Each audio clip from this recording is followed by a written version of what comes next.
नमस्कार, आप देख रहे हैं पंजाब केसरी टीवी। मैं हूं आपके साथ अंकुश महाजन। 3 जुलाई से बाबा बर्फानी अमरनाथ की यात्रा शुरू होने जा रही है, जिसे लेकर शिव भक्तों में बेहद उत्साह दिखाई दे रहा है।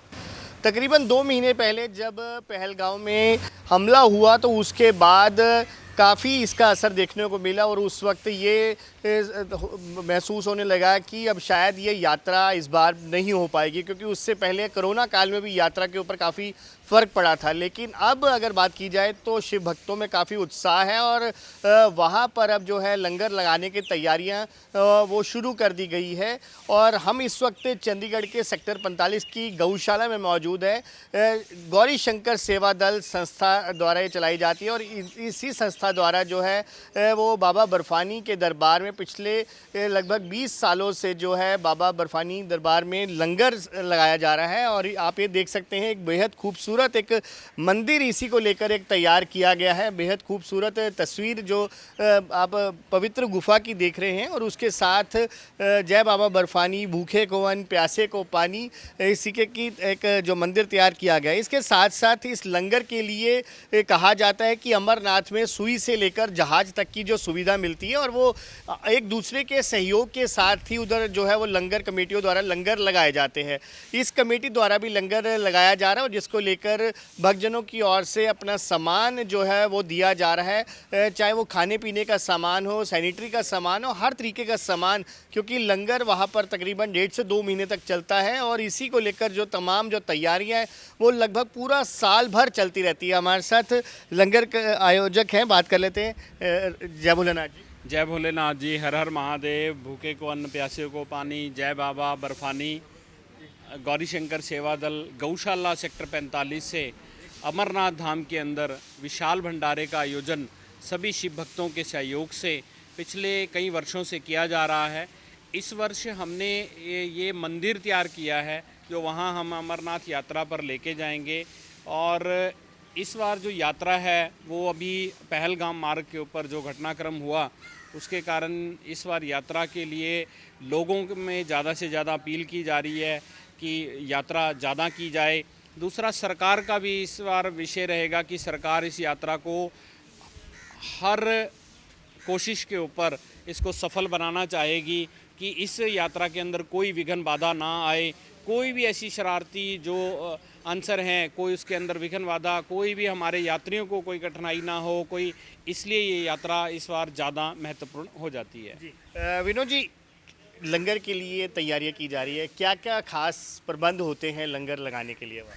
बिल्कुल जी, वहाँ पर आप ये देखेंगे कि सुबह का भोजन रहता है, रात का भोजन रहता है, दोपहर का खाना रहता है और उसके अलावा हमारे पास विभिन्न प्रकार की जो मिठाइयाँ हैं वो भी लोगों के लिए बनाई जाती हैं। और वहाँ रहने की व्यवस्था, खाने की व्यवस्था और मेडिकल की सुविधा, वो सब कुछ जो है वो गौरी शंकर सेवा दल की ओर से वहाँ पर सभी शिव भक्तों के लिए उपलब्ध रहती हैं। तो ऐसे कार्यक्रम जो हैं वो पिछले कई वर्षों से गौशाला की ओर से किए जा रहे हैं। इस बार अमरनाथ यात्रा में विशेष जो यहाँ से बस का भी है। एक जो अभी सरकार ने जो ट्रेन जो शुरू करी है, ट्रेन का बहुत ज़्यादा महत्व रहने वाला है कि दिल्ली से कटरा तक ट्रेन तो चल रही है, अब कटरा से श्रीनगर तक की ट्रेन जो है वंदे भारत जो शुरू कर दी गई है, उससे यात्रियों में उत्साह है, शिव भक्तों में उत्साह है। ज़्यादा से ज़्यादा यात्रा इस बार पहुँचने की उम्मीद है कि पिछली बार से ये रिकॉर्ड टूटेंगे। और आपके माध्यम से भी हम यही शिव भक्तों को कहना चाहेंगे कि ज़्यादा से ज़्यादा यात्रा करें और महादेव का आशीर्वाद जो है वो प्राप्त करें। जी यात्रा के लिए क्या क्या ज़रूरी सामान जो है जो आप वहाँ पर लोगों को उपलब्ध करवाते हैं, मुहैया करवाते हैं लंगर के माध्यम से? जय बाबा बर्फानी, भूखे को अन्न, प्यासे को पानी। जैसे कि आपने अभी पूछा भी, यात्रा में जो भी वहाँ पर जो हम क्या क्या उसका सामान उपलब्ध कराते हैं।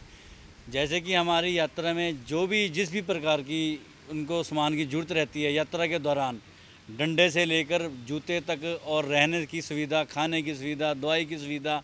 और मैं आपके माध्यम से संदेश भी देना चाहूँगा, जो भी आपके माध्यम से इस वीडियो को देखें, आगे यदि उनका इरादा बनता है वहाँ पर आने का, तो वह आज से ही 2 से 3 किलोमीटर की अपनी यात्रा अपने घर पर सुबह या शाम की यात्रा अपनी शुरू करें।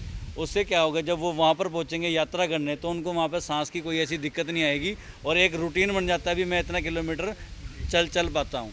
और जैसे कि विनोद जी ने बताया है वहाँ पर हम सभी प्रकार के जो व्यंजन हैं वो तैयार करते हैं, जैसे 56 भोग कहते हैं। और वहाँ पर एक नारा चलता है, कश्मीर की वादी में भोले की शादी में। तो शादी में जो भी पकवान बनते हैं वो हाथ जोड़कर भोले के भक्तों को बारातियों के रूप में उनको परोसा जाता है और उनको भोग लगाया जाता है। सुबह शाम का हमारा वहाँ पर पूरा हवन रहता है और शाम की आरती के बाद फिर लंगर का अपना जो रहता है वो चलता है। और जैसे कि उसमें वहाँ पे हमारा टिक्की, अपना समोसा, ब्रेड पकोड़ा और जलेबी और चाट हो गया और दही बल्ले हो गए, ये सारी तरह के हम वहाँ पर व्यंजन जो बाराती आते हैं भोलेनाथ की शादी में उनको परोसते हैं। क्या क्या सामान जो है लंगर के लिए आप वहाँ पर लेकर जा रहे हैं, जो आपको भक्तजनों द्वारा दिया गया? बिल्कुल जी, यहाँ से 5 से 6 ट्रक जो है वो हो जाएंगे, जिसके अंदर हमारा शेड का सामान होगा, गद्दे कंबल होंगे, उसके उपरांत हर प्रकार की वहाँ पर सुविधा जो है, गर्म पानी की सुविधा, राशन रहेगा। वहाँ रास्ते में जब यात्रा करते हैं टॉफ़ियाँ, जैसे अभी बताया सुमित जी ने कि छतरी, टॉर्च, जो वहाँ पर यात्रा के लिए रेनकोट, तो ऐसी जो चीज़ें वहाँ यात्रा के लिए ज़रूरी सामान है वो सब सामान यहीं से लेके जाया जाता है। और वो सभी शिव भक्तों के सहयोग से यहाँ पर जो ये कार्यक्रम है वो बड़े धूमधाम से, अभी कोशिश है हमारी कि 5 से 7 ट्रक हमारे हो जाएं और हम 15 से 20 तारीख को जो है वो यहाँ से अपना जो यात्रा के लिए निकलेंगे सभी शिव भक्तों के सहयोग से। और इसके अंदर हमारे पास जैसे सूखा दूध रहता है, चीनी, आटा, हर चीज़ें जो भी वहाँ पर हमें ज़रूरत की रहती हैं वो सारी चीज़ें हम कितनी देर का राशन लेकर जाते हैं? ये राशन का रहता है जी, जैसे हम 15 दिन पहले जाएंगे तो आप 1.5 महीने का मान के चलिए कि 1.5 महीने का राशन जो है यो यहीं से लेके जाया जाता है। वहाँ पर हमें जैसे ताज़ी सब्जियाँ वो हम वहाँ से ख़रीदते हैं, सिलेंडर होगी वो हम वहीं से परचेज़ करते हैं, बाकी हर चीज़ जो भी राशन की है, जो सूखा राशन है वो सब यहीं से जाता है। विनोद जी, एक चीज़ और हम जानना चाहेंगे कि जब वहाँ पर पहुँचता है तो उसके लिए ज़रूरी क्या क्या चीज़ें, एक तो RFID कार्ड बहुत ज़रूरी है जो रजिस्ट्रेशन के समय, इसके अलावा और क्या क्या ज़रूरत है जो एक शिव भक्त को जिसने एक यात्रा करनी है उसके लिए क्या अहम कर? बिल्कुल जी, जैसे कोई भी शिव भक्त जो यात्रा करना चाहता है वो सबसे पहले तो अपना मेडिकल करवाए। अब चंडीगढ़ के अंदर जितनी डिस्पेंसरियां हैं सबके अंदर मेडिकल है वो करवाया जा सकता है। उसके बाद सेक्टर 22 की ब्रांच है और सेक्टर 17 में, सेक्टर 22 में J&K ब्रांच है और सेक्टर 17 में SBI ब्रांच है। वहाँ से आप अपना पंजीकरण डेट ले लेंगे कि इस डेट को हम यात्रा करना चाहते हैं। यात्रा शुरू करने से पहले आपको ये है कि आप 5 से 7 किलोमीटर रोज़ पैदल जो है अपनी सैर करें, ताकि आपको अभ्यास हो जाए कि हम पैदल यात्रा जो कर सकते हैं। तो हमारा जो बालटाल से जो यात्रा रहती है वो 14 किलोमीटर की रहती है। पहलगाम से अगर आप यात्रा कर रहे हैं तो 32 किलोमीटर की रहती है। तो उसके अंदर जो मतलब यहाँ पर स्वस्थ हैं, यहाँ पर ये वो अपने सैर कर रहे हैं तो उनको ऐसी कठिनाई नहीं आती।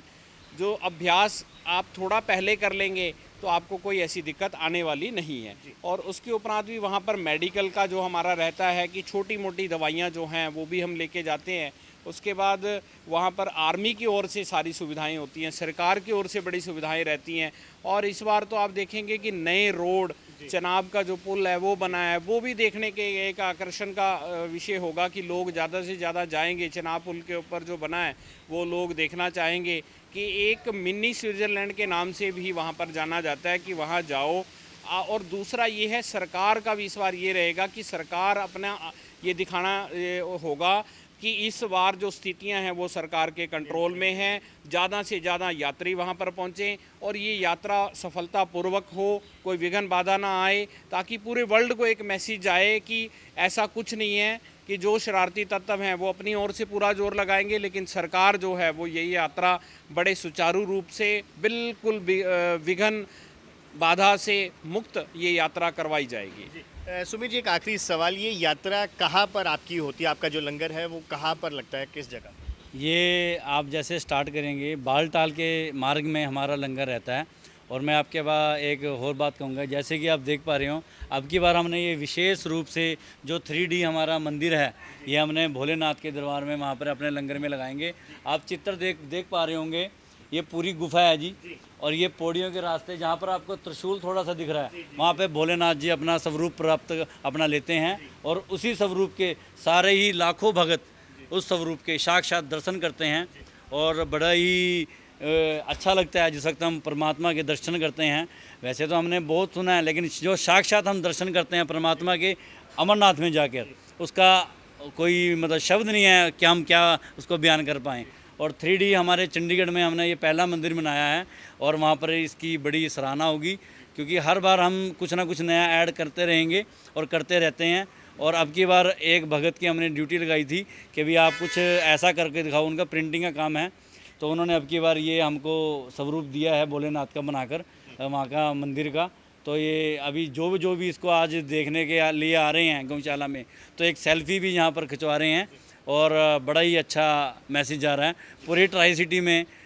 चंडीगढ़ में जैसे गौरी शंकर सेवा दल गौशाला के साथ साथ अमरनाथ का लंगर भी बड़े सुचारू रूप से बड़ी अच्छी तरीके से चला रहे हैं। बहुत शुक्रिया जी। सो बिल्कुल आपने सुना, ये गौरी शंकर सेवा दल के प्रबंधक हैं जो कि वहाँ पर लंगर लगा रहे हैं। इससे पहले श्री राम जन्मस्थली अयोध्या में भी संस्था द्वारा वहाँ पर जो है लंगर लगाया गया था और बड़ी भक्तों की ओर से इस लंगर को लेकर काफ़ी प्रशंसा भी की जाती है। और जैसा कि इन्होंने बताया है कि लगातार शिव भक्त जो है इनको जो दान स्वरूप कई सामान देकर जा रहे हैं, जिसके इन्हीं के सहयोग से जो है वहाँ पर लंबा लंगर जो चलाया जाता है। और 3 जुलाई से प्रभु इच्छा तक इस बार भी इनके लंगर लगाने की योजना है, जिसे लेकर पिछले लगभग 1 साल से ही तैयारियां की जा रही है। वीडियो जर्नलिस्ट कुलजिंदर सूद के साथ अंकुश महाजन, पंजाब केसरी टीवी, चंडीगढ़।